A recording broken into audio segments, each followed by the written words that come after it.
just sitting in the habitat with Mystique and Kabbalah. Mystique came here with her name Shomo, but we really didn't like that name all that much, so we thought we would name her Mystique.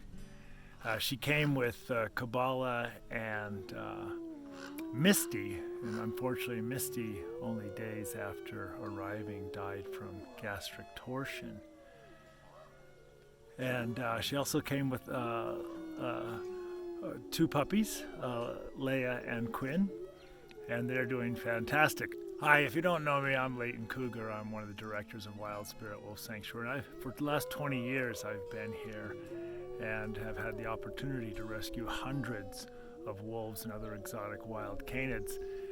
And as I sit here with Kabbalah and Mystique in this big habitat here, they have this habitat is 70 foot by 100 foot and gives them plenty of room to roam.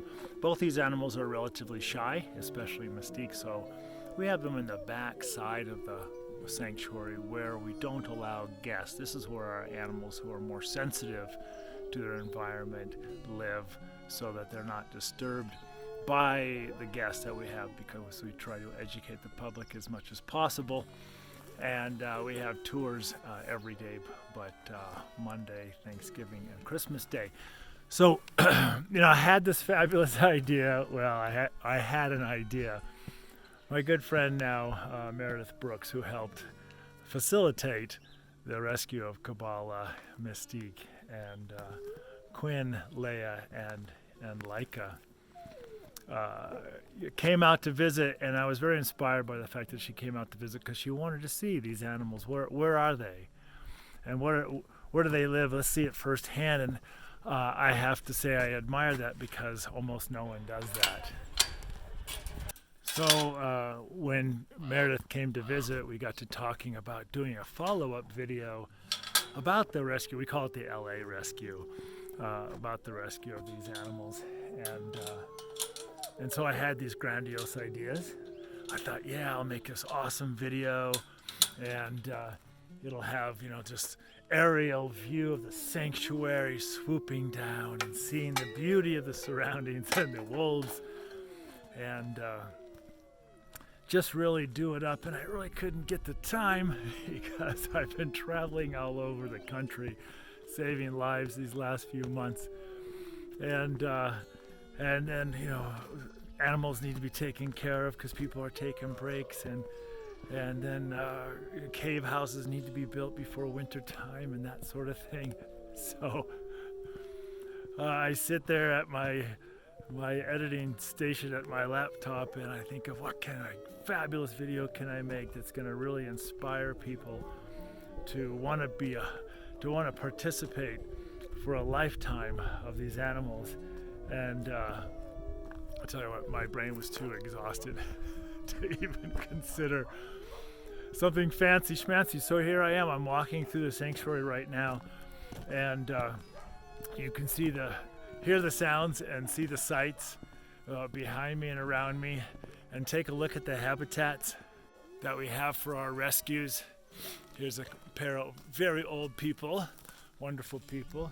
Here's some younger people, some very beautiful, beautiful people. And in the background we hear our coyote girl barking at us. But, I think it's important for people to see, hey, where's my donation monies going, and what's the end result? What happens to these animals after I donated to their rescue? And those are super legitimate and important questions to ask, but even more important to get the right answers.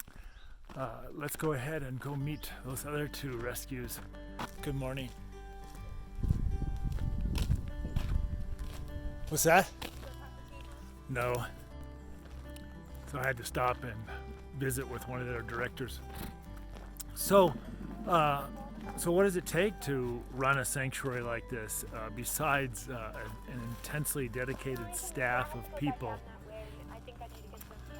Lots of tools, lots of equipment, heavy equipment. You hear the radios in the background. We have to have constant communications. water throughout the place, which we don't yet. We have just about 100 acres, and we absorb in habitats only about 15 of those acres just in habitats and perimeter fence around those habitats, though we are expanding that by about 4 acres. And we hope to build at least 2 more habitats and then sort of call it quits on that. We know that we can comfortably house right now about 70 animals, and 75 is another comfortable number to stick with. So what does it cost? It costs $7 per animal per day just to feed, and we feed 5 days a week. Today is October 10th, and this morning we got our first pretty hard freeze here in the high desert at 7,400 foot elevation. I'm now going to head in with Quinn and Leica. They are also from that LA rescue. Hello, beautiful people. Now, Quinn was rescued with his sister Leia, and then Leica came later, was actually brought here via helicopter because her owner was a helicopter pilot. I'm coming in, kids. Come on in. Come on. No, let Daddy in. Let Daddy in. Get up here, you guys. There you are, beautiful lady. There you are. Where's the brother? Where's the brother? Oh, he's down there still. Come on, Quinn. Come up here. There it is. Come up here, buddy. There you go. Ah, hi. Oh, kissy face. Oh, yes. Oh, baby. We have one more from the LA rescue. I'm going to walk over and introduce you to her and how she's doing today. As I walk, I also wanted to just tell you, just so you know more about Wild Spirit, what it takes. It takes $2,000 a day, not including the feeding, just to keep the lights on, the doors open, and tours happening. Our revenue streams are social media is a big one. We believe that sharing is like currency. When you share us through social media, then you're really helping out. Donations, just standard donations, straight donations from people just like you. Sponsorships, memberships, tours, our gift shop online and our physical gift shop, speaking engagements, things like that. That's how we get the majority of our income. Occasional grant here and there to do projects like we've got going on this weekend. We've got a group of what we call weekend warriors from Navajo Tech coming out to assist us do some cave building and some fence building. So I'm always posting updates, daily and weekly updates on my personal social media because I do want people to see what I'm up to. So please be aware of that. Now I'm heading in to see our girl Leia.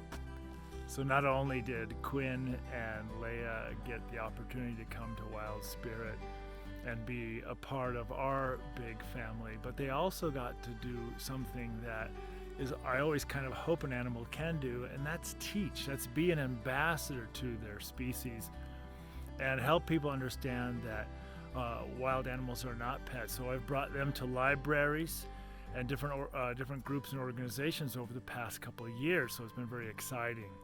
So not only did you rescue animals, but you rescued teachers, those that can go out in the public, whether it be even here at the sanctuary or into one of the cities. This is a fabulous habitat, but we have a fella here who's not very social, doesn't really know how to be. So I'm just going to let the girl come on in for a sec. Come see me. Come in. So here's our lovely Leia. What are you eating? Did you leave some crumbs from breakfast? Hi, baby. Leia has a fabulous habitat that has a wonderful cave house and a pond, which is drained now because we're in October and things are freezing. So there you go. No grandiose video with swooping landscapes, but just the nitty-gritty, down and dirty. What does it take to run a wolf sanctuary? It takes a pack of wolves to raise a puppy, just as it takes a community of humans to keep a sanctuary working It takes labors of love. It takes gifts from the heart, and every day people working. So we're always working to make more progress and more progress so that our animals can live a more comfortable life. So I hope that you've gotten like a bird's eye view of this wolf sanctuary and where your money goes, because I think that's so important to know what's the end result.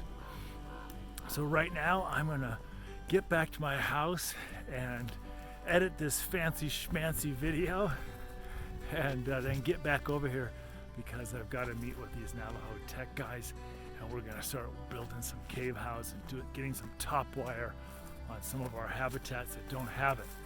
So work. Thank you so much for your time. Thank you so much for your donations. Continue to donate, but moreover, continue to share and come visit Wild Spirit Wolf Sanctuary. So this is Wolf Daddy Leighton J. Cougar saying again, thank you. Hope to see you very soon.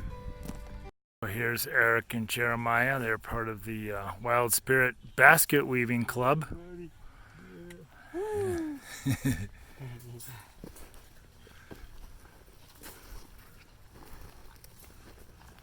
You're working hard, guys.